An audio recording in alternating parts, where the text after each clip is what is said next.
Oh, cool. We might as well be learning or keeping talking French because we're never going to leave the EU, are we? Isn't that right? Hopefully not. Isn't that right? But we should also speak a common language called conservation. And unfortunately, we don't speak that language yet. Some of us do, but a lot of others don't.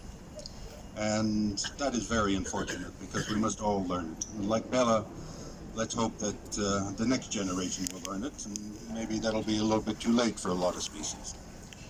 So the other thing that we have to consider is that whether or not we consider wildlife as a global resource.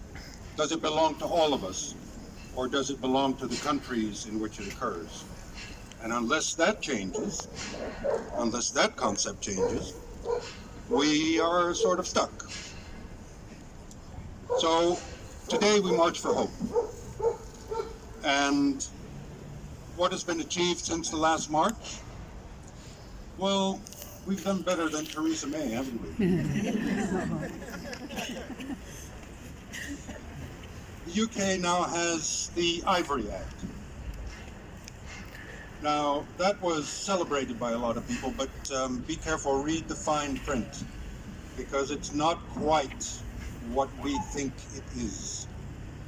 You can still import ivory, and you can still export ivory, as long as you don't plan to sell it. So a trophy hunter can still bring tusks into the UK, no problem. All they need is a CITES permit. Now, meanwhile, we have Botswana.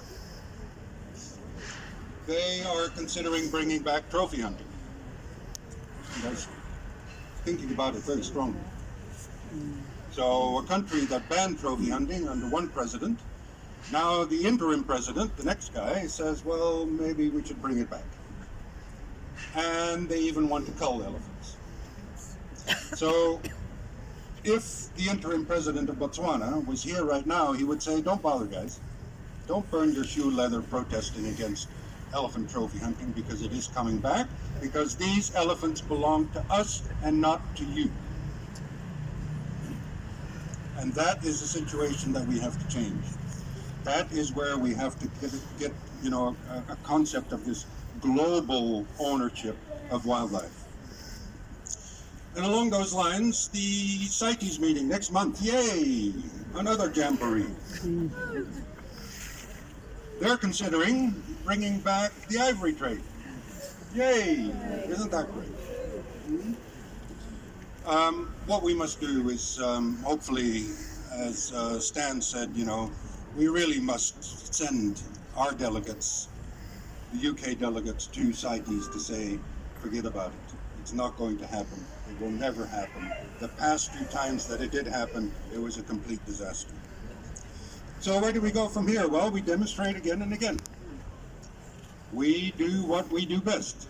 If we fall down, we stand up. If we get pushed away, we push back.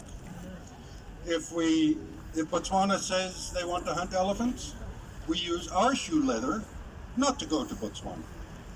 We say, fine, you do what you want, but we're not coming to see you in your country anymore. Botswana is very heavily dependent on tourism. Something like 15% of their GDP comes from tourism.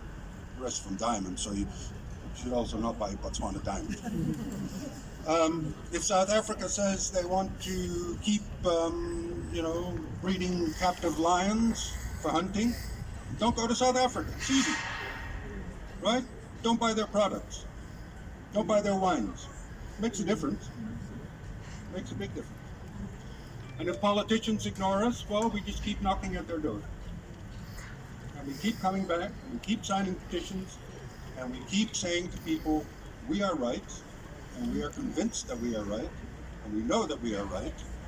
And what we're going to do is make sure that you understand why we are right, and not just take the easy course time and time again. Anyway, have a great March, everybody. Thank you all for coming. Merci beaucoup.